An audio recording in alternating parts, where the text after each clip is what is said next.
just to keep these maps loading in at a decent rate. Oh, well, I suck. Uh-oh.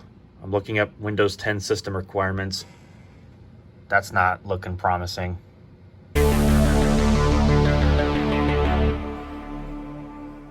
It is that time again where I make computer hardware suffer, if you will. Specifically, the hard drive for today's experiment, where we are taking Windows 10's latest implementation, otherwise known as 20H2 or build 19042, to the test as far as its minimum system requirements, specifically for RAM, are concerned. Now, I did this previously with a Celeron system and 1 gig of RAM using the 32-bit Windows 10 1903 version of Windows. And to be fair, that wasn't exactly all that pleasant. We'll come back to that in a later video where we do the 32-bit minimum requirement. But for today, we're doing the 64-bit minimum requirement because, well, let's just face it, most people are going to be using the 64-bit version of Windows, and so I might as well test that one first. So you get the idea. So I have downloaded and gotten the 20H2 version of Windows ready to go. So we're going to use some surrogate hardware to try this out. Now, while I still have the Celeron E1400 computer in question, I'm not going to make you all suffer through that system's slowness because, let's face it, it is quite old. Today we're actually using something that's not nearly as old, not the best, but for our testing it'll work just fine. And that is the AMD FX 6300 6-core processor. Well, we say 6-core in air quotes because of course we do. But either way, it will allow us to use 2 gigabytes of 1600 megahertz DDR3. Now, I was hoping to do 2 gigabytes of dual channel DDR3, but this motherboard seems to not enjoy my RAM, and besides, it's not like it's going to make Windows run that much better anyway with having dual channel memory versus single channel memory. So we're just going to roll with what we have. So either way, we have a mechanical hard drive because I want to really put that to the limits because a lot of these entry-level, lower-end computers that have this much memory in them are going to be the ones that I'm targeting with this video. Now, I know there are tablets out there, like previous generation tablets, that have 2 gigabytes of memory, and they might run 32-bit Windows, so, you know, that's also another kind of fair point of comparison. So, either way, 32-bit or 64-bit, 2 gigs of memory is kind of a bit limiting, if I can say, but that's what we are here to test today. So, I need to do one simple step, and that is to network boot this. Now, I could put this on a USB stick, and I could go about it that way, but I don't feel like putting more write cycles on a USB flash drive today, so we're just going to boot over the network. So I believe in this motherboard's configuration, there is a way to turn on the network boot if it isn't already on by default, and I always forget how we do that because I'm not used to this ASRock motherboard's BIOS, so you'll just have to bear with me on this. I believe we just go boot from onboard LAN, turn that on, and then leave fast boot off. And I believe from there, all we need to do is just save and exit. This mouse is also a bit boofed as well, so that doesn't exactly help. The network is plugged in, so we should be ready to network boot this thing any moment now. I believe the boot key on this board is F12. Nope, it was not because it went by so dang quickly I couldn't see it. Gotta love monitors where you can't see the flipping BIOS because they just take forever to turn on. Thank you. What is either F11 or F12 is one of the two. Okay, here we go. That's what I was looking for. Now, I know this is going to be booting in legacy mode, but it's not going to really affect anything if it's in legacy mode or if it's in UEFI mode. It's still going to work just the same. So, you know, big deal, right? So, as you can see, I've got Windows 10 20H2 set up down here, which I don't know why it's down there. I guess because the number's higher. But this one is the x86 version. We're not going to start that up. We're going to start up the 64-bit. I should go back in there and rename it to x64 so it shows up at the very top of the list, but whatever, I can't be bothered right now, and we're just obviously doing impromptu testing, so it should do just fine. I'll obviously do a better implementation later. Now, what I'm curious to see, no, at least at this phase, they haven't apparently changed anything of the setup. And, you know, I guess this is kind of nitpicking, but it really would be nice if Microsoft finally updated the setup, wouldn't you suppose? Because, I mean, not that there's anything wrong with it, because it does work, but it reminded me of a video I was watching about a Linux oriented review. I think it was Ubuntu 2010, and in there they were mentioning the setup process wasn't exactly the most user friendly. It was functional, but not exactly the most user friendly. And I really do think that Microsoft can go out of their way to update this setup a little bit and actually make it a little more modern looking and not look so like mishmash between Windows 7, 8, and 10, if you will. It just doesn't really look all that great. So let me verify with my server and we will get on with this. And there's already install of Windows on this hard drive, so we're just going to wipe it out because I have nothing on it. And we're just going to let Windows have full access to the drive. Now, I'm not timing any kind of install times here because it can vary between hardware to hardware and installation method to installation method. So this isn't exactly an accurate measurement of the install time. We're not judging that in this, but we are going to go to Task Manager, and I want to look at the physical memory usage of our computer. As you can see, it's not looking too promising, although, to be fair, in the Windows setup portion, it does use this much memory normally because everything that it needs to run the setup is loaded into a RAM disk. So that's fair enough that it's using a lot of memory. So, big deal.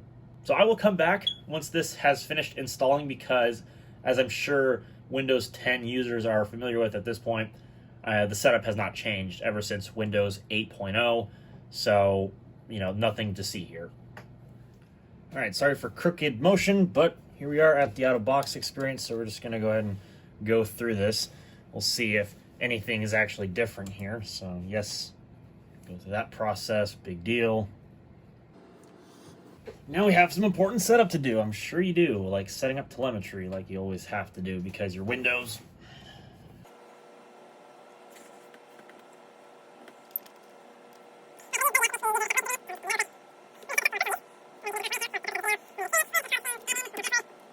Now up here, actually nothing's different here. I would have figured that there would have been a difference in this because of what I've seen, but that might be for like maybe 2104, something like that.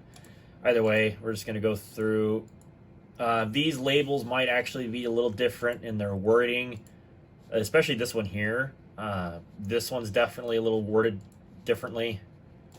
So that's something I noticed. We're not turning on Cortana. Interesting. So the device history toggle ended up getting removed. So my guess is that that toggle is now on by default. I mean, not like it makes much of a difference because if you're not signed into a Microsoft account, there's no point in turning that feature on because it's not going to sync anything anywhere other than the one system. So that's probably fair enough they took that toggle out, so it speeds up the process of setting up the computer by 3 seconds. So hey, improvements where they can be made are always a good thing.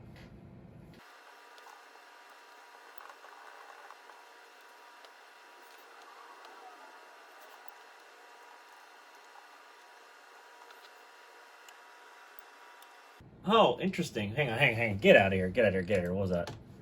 What was that pop-up I just saw on the screen? Browse the web with Microsoft Edge, the new browser recommended by Microsoft for your PC. Huh. So that's interesting. Okay, we get it. Get out of here. Oh yeah, the toast notifications look a little different. They updated them finally. Not that they weren't bad before, but they finally updated them, so it's always nice. For the moment, we're just going to say maybe later. And then as per usual, I always like to come in here and turn off the Cortana button, change the search box to an icon, and then there we go. So here's the new start menu. And interesting, they still are using all the older icons and all the older app versions. That's fascinating. I wonder why they did that, because as you know, they've been updating a lot of these icons and they have more depth to them, a little bit more differences inside of their appearance rather than just these flat white icons. Now my guess is that they're doing this for the release coming out in 2021, but why didn't they do it here? Because you would think that in addition to setting Microsoft Edge as the new default browser, which makes sense because they phased out the other Microsoft Edge, why wouldn't they do the rest of the apps themselves? Why wouldn't they just, update those at the same time so that way there's less updating to do in the future? I don't know. That's just a bit weird. It just means you're going to have to run more app updates on a clean install. That just makes no sense to me. Maybe they'll fix that before the actual final release to everybody, which I know they've been starting to do, which, big deal. And I have noticed, too, this little header panel up here has been kind of off and on. I've had some systems where I update the install of Windows, and previously they would have this top header bar here, but then when you update, it goes back to the old-fashioned, the header that just says Windows settings up above the search box. So I don't know why Microsoft can't seem to figure out what kind of design language they want, because you would think that they would just make this, one layout or another, but they can't seem to get that right even. So, that's always a good. But let's go under System here, and let's go under, oh boy, that's not very fast. Let's go under About real quick just to verify everything. Yep, Windows 10 Pro. What's interesting is the OS build is 19042.572. This 572 right here, this number, it really makes me wonder if all they did was they took an older Windows 2004 build and they just made Microsoft Edge the default, removing the old Edge, and that's it. They didn't integrate any of the app updates. They didn't integrate any of the other improvements that could have been implemented. They just did that. And, it is what it is. I mean, at least they did the Microsoft Edge browser for what it's worth, but it would have been nice if they had implemented more changes, if you will. But that's just me anyway. Maybe that would have increased development time and complexity, and they just want to have this out for the sake of stability. I get that. I do. So let's go ahead and increase the display resolution real quick. Even though we don't have a driver, this is just something I want to do because I need the screen. The screen. What the heck is that? The screen real estate, man. I need that. Also, interesting, it did not activate. I don't know what that's about because this does have a pre-activated Windows 10 Pro license. Don't know why that is. Interesting. Last product key you entered can't be used on this copy of Windows. Well, I will have to look into that because I'm not sure what they're referencing there. Maybe that's because it was a Windows 10 Home license and I can't use that on Pro. Maybe that's the error I'm getting. Totally possible. It could have been a Home license and it's not able to be used. I can see that. Either way, it's not like I'm keeping this install of Windows on here anyway, so it's not really going to bother me. So as long as I can do my testing, that's fine by me. That's all I really care about. So I'm going to go ahead and go through the updates, which I'm sure there's going to be a cumulative update in there. There's going to be a display driver, and there's going to be all the other hardware drivers I'm going to have to go through. So I'm going to take care of those and get those out of the way and installed. Actually, it's not as many as I was expecting there to be, but still. I mean, this is a new version of Windows 10, so obviously the October cumulative update's already been applied, so I don't have nearly as much to install, at least at this time. But I still got drivers to install. So I will be right back once these are all done, and we can then get on with the rest of this video. Okay, so all the updates and app updates for that matter are done. All the drivers are installed through Windows Update at the very least. So now let's go and see how long it takes for the system to start up. Now what I'm going to do, as a matter of fact, is I'm going to grab a stopwatch so we can actually time how long it takes for, I guess, this thing to get to the desktop. That's about really the only thing that I can think of as far as, well, any kind of metric. Let's grab the clock here, and then we'll go to the stopwatch, and then we'll just time the Windows startup process time because obviously every motherboard is going to be different. So let me turn on the computer.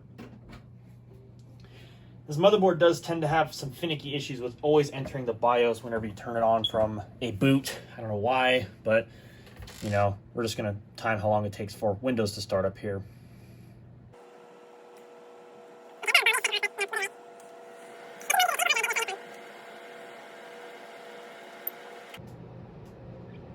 Roughly 30-second startup. That's not the worst I've seen on a hard drive, but obviously if you had more RAM, it would start up a little bit more quickly as it's able to get more data from the hard drive into the RAM more quickly. Because of course the CPU, in our case, is not exactly a bottleneck per se for Windows 10 and its startup process because it's actually, not choking itself to death like a Celeron would. So in that case, I'd say that's respectable. It's not the most brilliant, but it's respectable. You could live with that, absolutely. So now, as you can see, because I've run all the updates, most of the icons have actually been updated with newer looking icons. Anything that's legacy just has a flat white icon on it still, which is fair enough. So for the sake of this video, all I've done is run all the updates. I haven't actually uninstalled anything. I'm going to leave everything as it sits. And so with that having been said, let's go ahead and try to do some stuff with this machine. So I'm not going to go too crazy with trying to run anything in particular, not trying to like break the computer intentionally by running a benchmark that I know won't run or something of that nature. We're just going to try to use the computer. So I'd say the first thing we try to do is open Task Manager, because I want to see what our current situation is as far as system resources. Well, it's not looking the most promising. It looks about 2/3 of the system memory are being used up by Windows as it sits, and nothing else is open, at least as far as software is concerned. I mean, we have OneDrive running in the background, but as I said, I'm not touching anything. I'm going to leave everything out of the box by default, so we get an idea as to what to expect before any kind of optimizations can be made. So roughly 2/3 of the memory are used at idle. And there's a good number of things that are running in the background. But I will say, though, this is looking more promising than even 2004 did. And of course, I didn't make a video with 2004, so you'll just have to take my word for it. But it definitely is better, at least out of the box. So let's go ahead and open up something like Microsoft Edge, which is, like I mentioned, the new Edge earlier in this video. And so I want to see if it is tailored towards low RAM usage, because Microsoft still states the minimum requirements for Windows 10 as needing only 2 GB of RAM on the absolute lowest end of lowest end. We're not going to sign in to sync any data. That is nothing of my concern right now, so that'll be fine.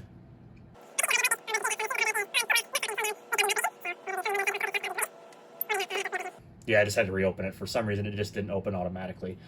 Either way, so let's go ahead and get into this. So I say the first thing we try to load, we'll do something familiar like youtube.com.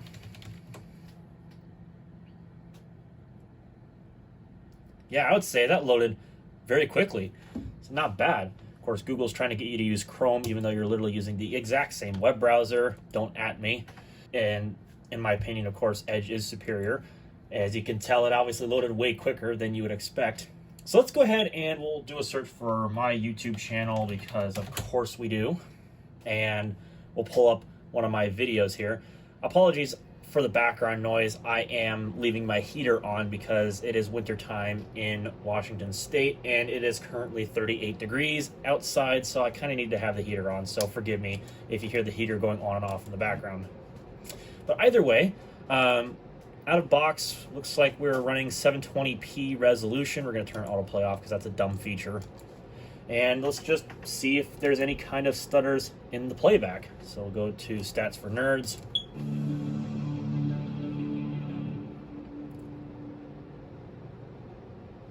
Yeah, I would say it's perfectly fine.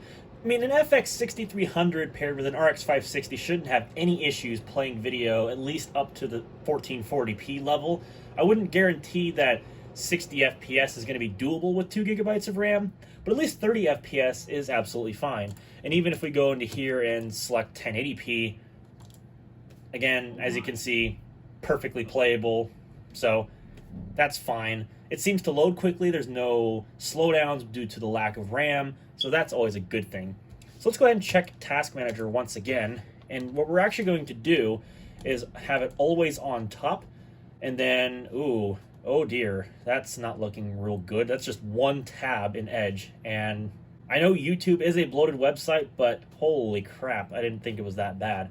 So that's going to make, oops, that's not what I wanted to do. That's going to make testing the 32-bit version of this rather interesting, and I'm sorry I can't get this to scale because the card reader is in the computer and it's not making it real easy to look at the stats. But we're going to go and put these over here, so that way we have them out of the way. And how about let's go find a 60 FPS video. Let's just go to YBR, for example. He makes 60 FPS videos. So let's grab a BeamNG Drive video here. and mute the ad because I don't want to listen to it. Okay, so let's go ahead and fast forward a little bit to where there's some moving action on the screen. And there we go. So now let's go ahead and select 1440p60. Let's put this thing to the test. Let's see if we can push that RAM. Oh, it's already kind of kicking up a bit, 85%. But let's see. Let's unmute it here. You don't need to watch part 1 first because we have it pretty well. You did drop frames. You're going to be slower than the ones in part 1. So if you just want to see the slowest of the slow, just watch this one. Yeah, it is definitely dropping. The fastest of the slow, well, check out part 1, but you can do it. But it didn't do it too much. It definitely did drop frames. I don't know if that's just pure coincidence, but it definitely did do it. So, okay. Now, the real test is going to be, well, for one thing, can we get this into 4K without having Task Manager being in the way? Let's try 4K. My internet is absolutely not meant for anything more than just one single stream of 4K. And I don't think 2 gigs of RAM is going to play real nicely with this, but we're going to give it a go anyway. And we're going to have it in full screen because I figure any kind of hardware acceleration that we can have, let's make use of it, because that's really the whole point. So, all right, let's see how many frames we drop here. Although we are going from what I think would be fastest to slowest. Oh. So we got a time of 17.555, which is okay. Way fast. I think what's happening is my network's not fast enough to buffer enough of the video for the playback to be consistently smooth like it would be at 1080p on my internet. So, okay, that might also be a hardware limitation because I did notice that when we were playing, the CPU was hitting 100% there. Let me see if that's actually still true. Faster than I expected. Oh, yeah. Yeah, the CPU is the bottleneck. Okay. So fair enough then. Okay, the CPU can't handle 4K. I should have seen that coming, but that's okay. So at the very least, it is able to support this. I don't know how often you'd want to do this, but it's at least able to play 4K if your hardware is somehow compatible with doing 4K and having 2 gigs of RAM. And it did peak at about 90% memory usage, which is not very good, but I mean, to be fair, 4K is probably going to use quite a bit. But yeah, this thing is mostly tailored towards doing like 720p 60 or 1080p 60, and it seems to do it just fine, no problem. Although, to be fair, 1080p 60 is going to push the FX 6300 to like just above 50% CPU usage, so, you know, not exactly the best CPU for this, but it's certainly better than that crappy Celeron we were using in the 1903 video, so it is what it is. Okay, so let's go ahead. We're going to close out of that YouTube tab, and let's go load another website here. So let's just do foxnews.com is something I usually like to test because CNN just absolutely destroys computers, and that's not our intention today. Oh, there goes the memory usage. It went to 90% again, and as you can see, the page file kicked in and brought it back down. We are definitely running low on RAM, that's to nobody's surprise.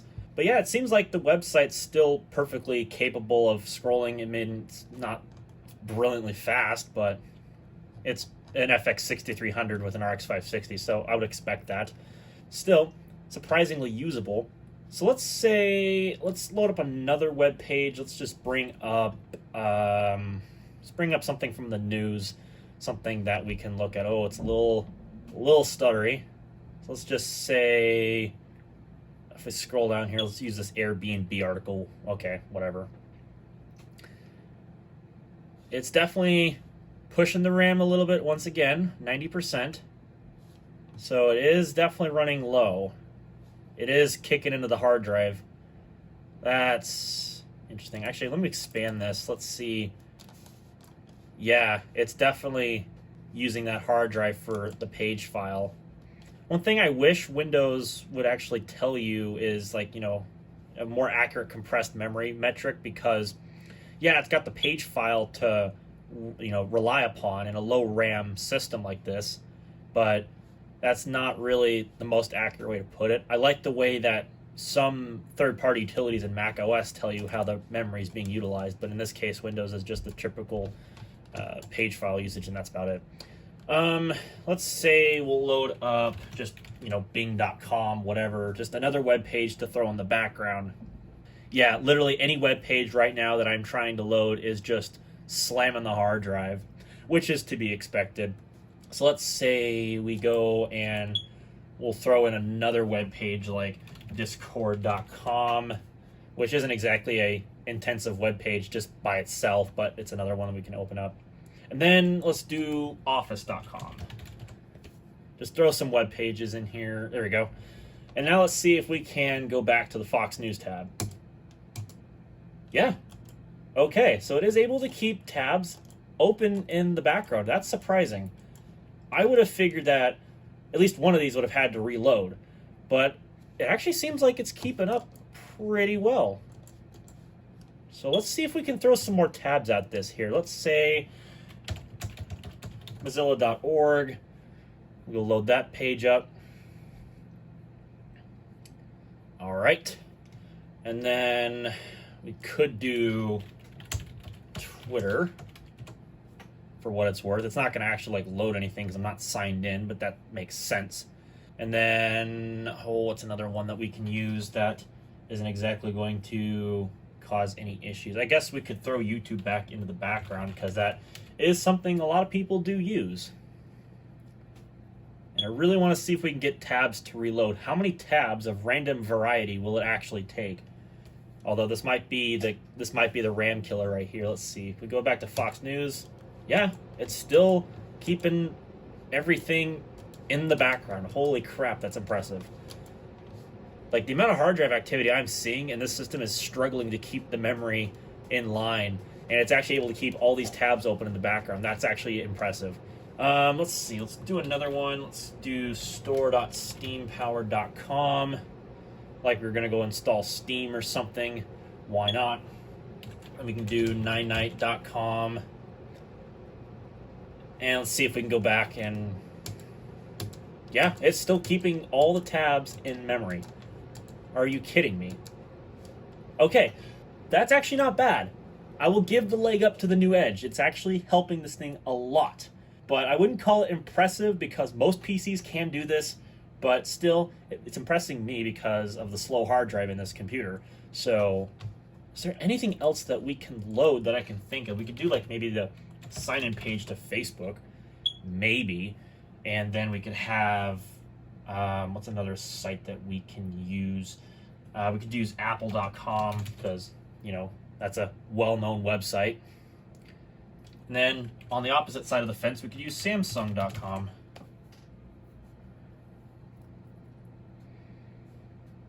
All right, now let's see if we can go back through these tabs. Oh, wow, that was a long delay, but it kept it in the memory. Ooh, mouse is stuttering. Web page is stuttering. Ooh, yeah, hard drive activity is going way up. I don't know why I accidentally hit the scroll thing there. My bad. Yeah, they're starting to white page a little bit. I can see what the system is doing. It's storing the web pages that it can't quite keep in RAM in the page file. And so the system is able to relatively quickly bring the web pages back up without having to reload. That is, that's impressive. And I say this because I've seen other systems that you could buy brand new with double the memory that I currently have in this configuration, which is 4 gigs. Well, I have 2 gigs in the system. Most PCs that are on the entry-level side come with 4. And I have never seen this fluidity in any of those systems prior to looking at this. Usually the tabs would get closed in the background to save battery.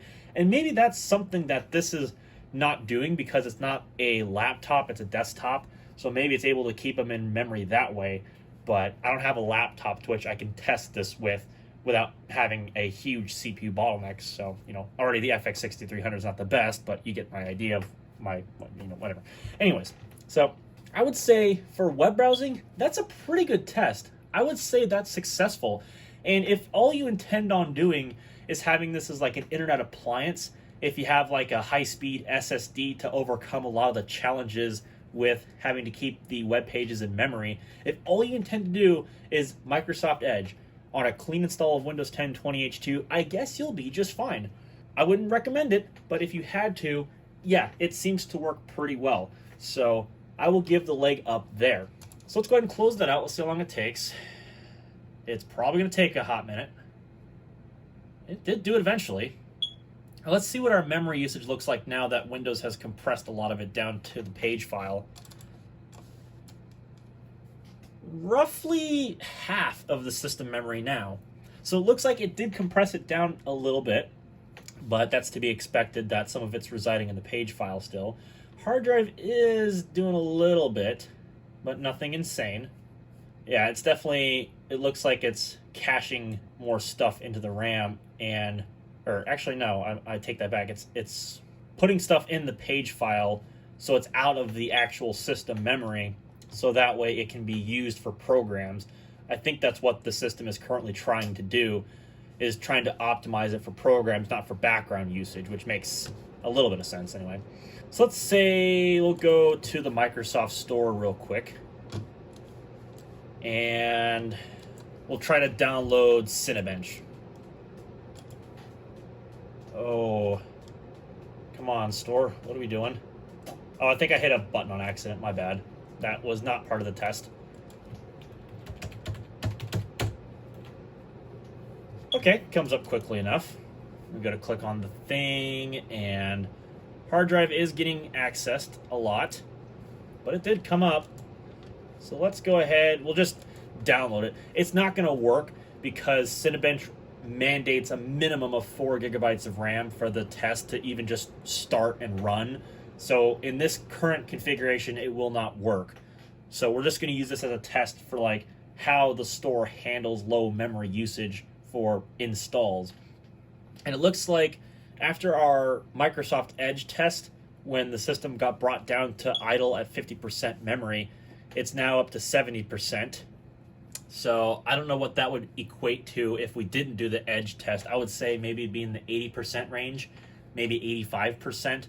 So even just one program open alongside the task manager is probably enough to start making the system beg for the page file.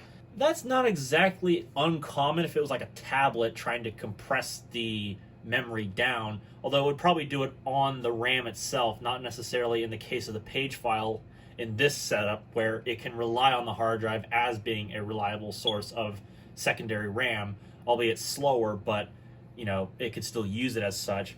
So it would be different if it had an SSD. So I wish I had something that I could actually use with an SSD and only 2 gigabytes of RAM to test this with, but I don't have anything on hand that I could do that with. So unfortunately, that's just how it is, but you know, big deal. So now it is currently installing Cinebench, and there we go. And I also really like the look of the new toast notifications in 20H2. They're not massively different, but they do look better in my opinion. So, okay, so that's installed. Now closing out of the store brings the memory usage down 10%, at least, so that's all right. Start menu took a little bit longer to open, but nothing crazy. So why don't we go and we'll install, I don't know, maybe we can install the actual like desktop version of Discord, because I do use that quite a bit. So we can put that to the test and see how long it takes. Wow, I'm just impressed by the performance of the new Edge, and especially now that it's preloaded on the system, it just feels snappy. Even with a low memory system like this, it just works really well. So Microsoft really has put in the effort to make this a solid web browser. So at least commend them for that. So anyways, we'll go back to discord.com. And let's go ahead and download for Windows. And then we will keep an eye on the memory usage once it during the installation, but also after it installs. Now, of course, I can't really show my account because of personal reasons. You know, obviously I don't want to leak anybody's account information or that sort of mess. So we're just going to install it, and then we'll like leave it open in the background for the sake of multitasking, because I want to start slowly working my way up towards seeing if I can bring this thing to its knees. So, okay, Discord set up. We had the busy cursor for quite a while there, but All right, well, we'll leave this to it. Let's close out of this Explorer window here. And let's see how long it takes to install Discord here. I should have a stopwatch to gauge, but this isn't really, you know, specific testing. I'm just doing this for fun, so.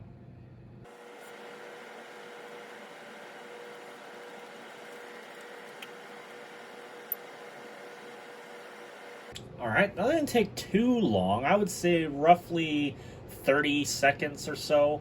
I haven't looked at the video timer to check, but I would say that's about right.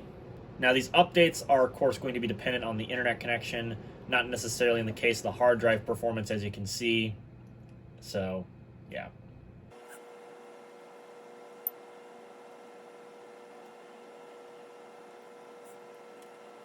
Oh boy. Yeah, that's good. I wonder if it's going to try to open Microsoft Edge. No, it doesn't appear like it's going to. I know in Linux it tends to do that. It tends to make it like open the default web browser, but apparently not in the case of Windows. So okay, we got Discord open, so we can go and put that in the taskbar there. And let's go see what we can do as far as causing trouble. So I'm actually going to install Steam here. And there's a game that I use, of course you all might know it, it's Golf with Your Friends. The minimum requirement for that game to run is 2 gigabytes of RAM, but you have to have 64-bit Windows. So that got me thinking, can we make it work?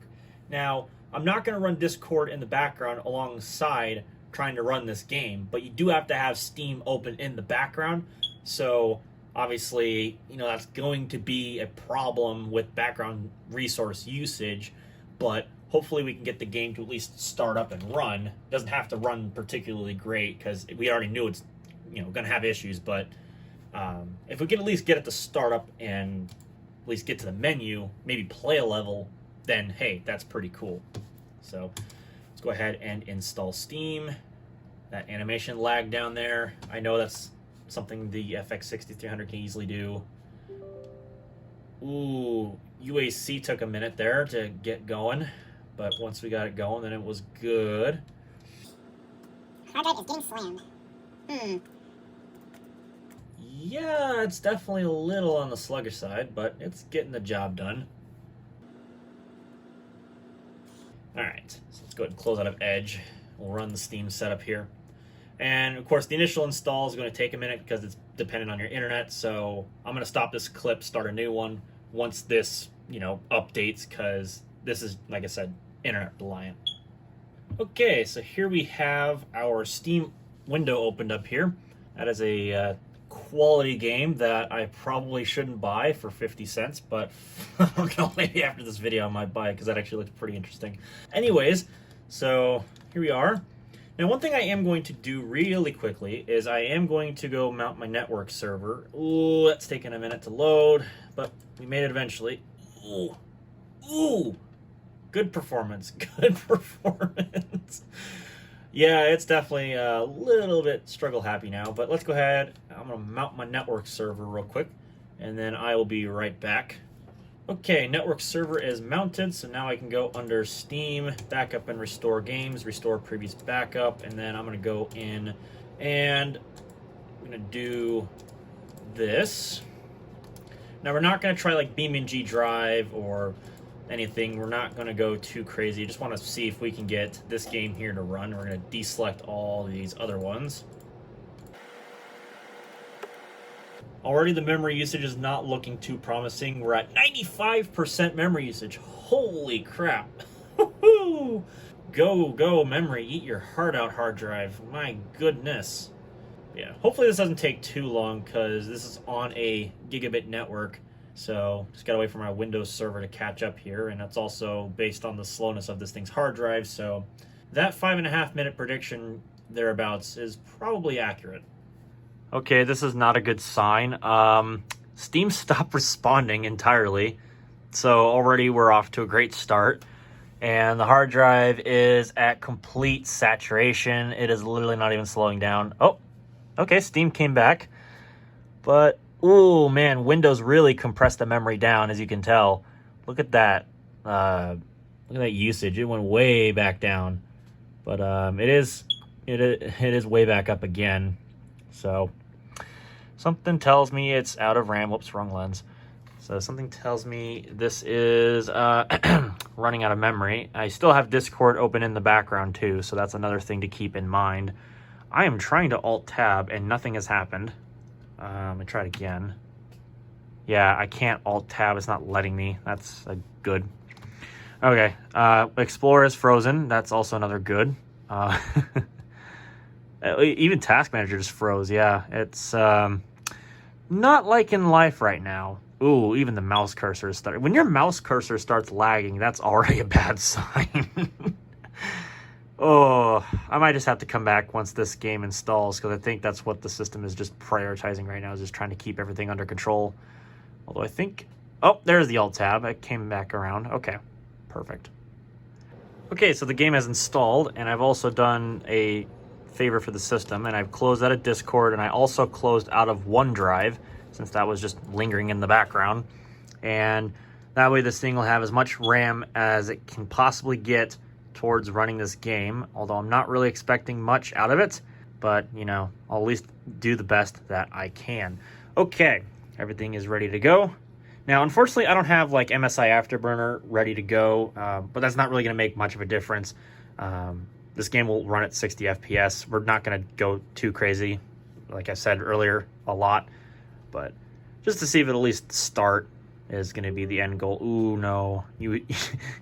UAC took a while there, but it is starting. All right, let me set you guys back down here. Not the most centered, but whatever.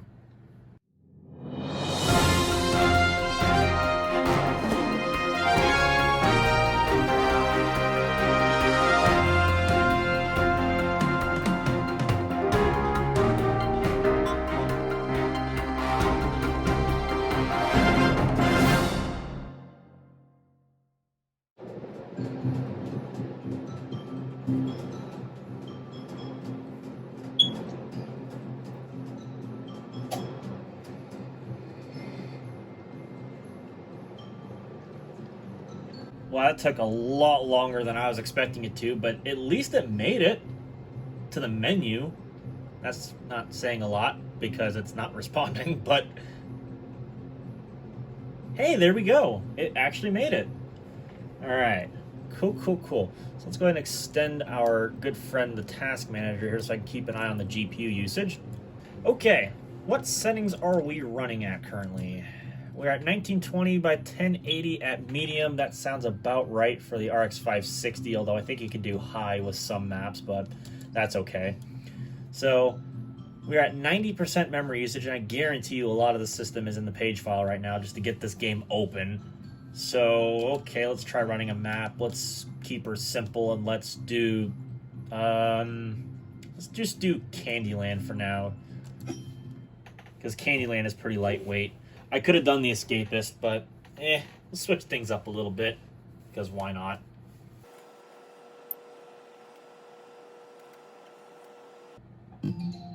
Oh, that audio was good. Impressively, it's... Oh, there's the stutter. Impressively, it's not doing as bad as I was thinking it was. Oh, this mouse is a hunk of crap. I'll give it that, though. Yeah, it seems perfectly fine, actually. I'm impressed.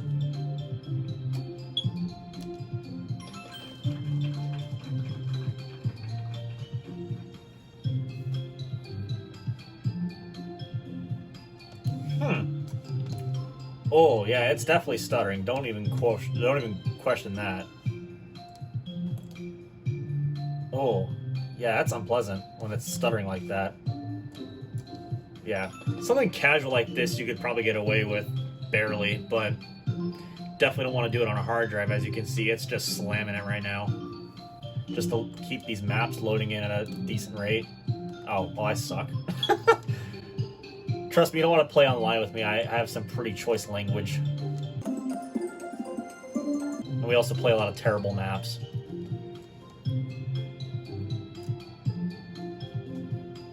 Ah, really? It was right there. Oh, well. Okay, I just gotta try it real quick. First things first, turn on the volume because we don't need to listen to the same looping thing over and over again. I want to try loading a different preset. Let's try, we'll get Task Manager out of the way. Let's try high. Ooh, that was a mistake. Oh, it did come up eventually. Okay. It doesn't look like it's used any more of the memory. It looks like it just it's just throwing it into the page file, whatever. Okay, so we are at high. And I mean, this is something the RX 560 can do just fine, so I was expecting it to work. I was just wanting to, ooh, it's stuttering. Ooh. Yeah, I've noticed there's a little more stutter popping into the mix. Huh, okay.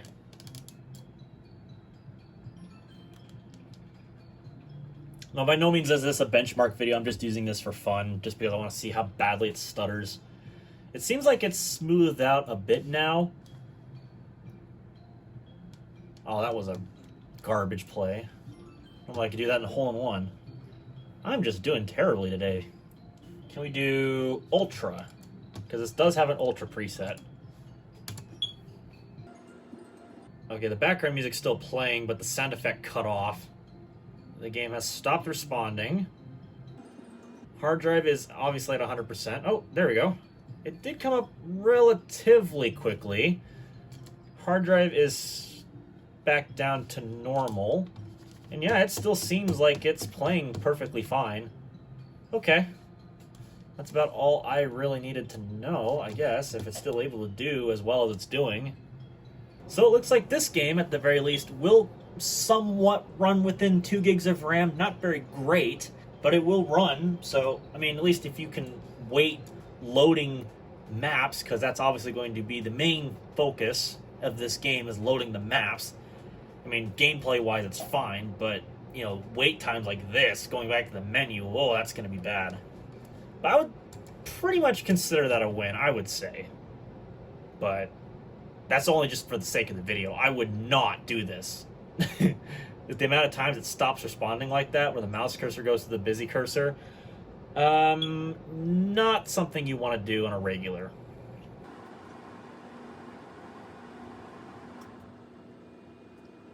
Alright, and we are back to the desktop. So I think, for all intents and purposes, I think we have a little bit of video, a little bit in figurative quote marks, to come down to this sort of conclusion. Yes, Windows will still run, at least the 64-bit version, will still run relatively well within 2 gigabytes of RAM if your hardware permits. And I'm talking about older hardware because, of course, anything that uses DDR4 is going to be limited to 4 gigabytes at the absolute minimum anyway, unless you're doing a virtual machine, which, you know, obviously a virtual machine is not nearly the same experience as running on native hardware. So, in perspective, for something like this FX 6300 system with an RX 560, a mechanical hard drive, and only 2 gigabytes of 1600 megahertz DDR3, I mean, for all intents and purposes, yes, the system is usable, but it's not brilliant. It's not fantastic, if you will. It's not going to, like, knock anybody's socks off or anything. So I would say if in a pinch you needed something to run Windows 10, 64-bit specifically, and to be able to browse the web and or play, I guess in this case, golf with your friends, sure, it'll work fine. But I would say if your use case for a computer is going to be anything other than the absolute most basic of web browsing uses or Office PC use, definitely want to get more memory because Windows is going to benefit a lot from having more memory. And, you know, I'm not going to make this a real impromptu, like, comparison between, let's just say, 8 gigs of RAM in the same system versus 2, but I do want to at least compare maybe the boot up speed between 2 gigs and 8 gigs of dual channel DDR3. So let's go ahead and shut the system down, and I am going to do the system a favor, and I am going to turn off the startup processes for any of the applications I've installed, and we're just going to leave it towards whatever was on this particular system out of the box. And let's just go ahead and we'll do a full shutdown. Ooh, you guys see that slowdown there? Holy. And then what I'm going to do is I'm going to do a full startup on 8 gigs of RAM, let the system acclimate itself, and then do another shutdown. And then I will come back and we'll measure the startup performance again with 8 gigs of RAM and compare it to the startup performance we got with 2 gigs of RAM. Already shutdown performance is not looking very good, but to be fair, Windows has always had issues with shutting down for some reason. Why do we have blank apps shutting down? That makes no sense. What is this app that's trying to shut down? I don't know. It doesn't say. Anyways. Okay, and to wrap this video up, we're going to do the 8 GB of RAM startup little test thing. So I got the stopwatch here. Of course, like I mentioned, we're going to turn the computer on, and we're only going to measure the Windows startup performance. We're not going to compare the BIOS because the BIOS tends to obviously be unpredictable between system to system.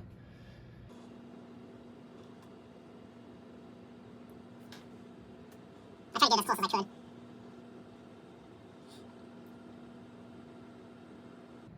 Okay, that was significantly quicker. I would probably just say that was like a 15, 16 second startup. So compared to 30 seconds with only 2 gigs of RAM, big difference. Even with just a hard drive, having extra memory makes a big improvement in performance. So yeah. Anyways, that's about going to wrap up this video with minimum memory requirements versus this hardware and Windows 10 20H2. So if you like what you saw, click the thumbs up button. If you didn't like it so much, well, then the other button works too. If you want to see more content just like this, or perhaps more entertaining content in the future, click the subscribe button, and don't forget to hit the bell so you don't miss when I upload new videos. Anyways, thank you very much for watching. I'll catch you all in the next one.